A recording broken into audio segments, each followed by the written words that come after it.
Hello everyone, it's me JP from UniqueTutorials. Today in this video I'll show you how to get Windows operating system like App Switcher in Mac computers. So without further more delay, let's begin. So firstly, whenever we press Command and Tab on our Mac computer keyboard, you can see this kind of app switcher, right? So in order to get Windows operating system like app switcher, what you need to do is just open any web browser, and in the Google search for one application name as Alt Tab, and the first list you'll see its official website. Just click on it. Now just click on this download option.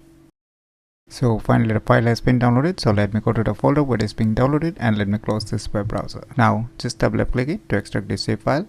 Now just double click this application to install this application. Click on open, click on move to application folder. So finally the installation has been completed, and now you can see the various options here. So you can see here different layouts, whichever you want to choose. So I will select this thumbnails one, and below there are more options regarding the size, whichever size, small, medium, large or auto, and there is a theme also, and below you will find shortcut keys to enable this. So by default it's the Alt and Tab. So if you want to change the shortcut, you can just click on it and you can press the respective key to assign it.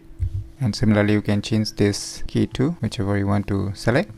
And on the left side there are more options which you can check out by yourself. And once you're done with your settings on your computer keyboard, now just press the respective selected shortcut key on your Mac computer keyboard.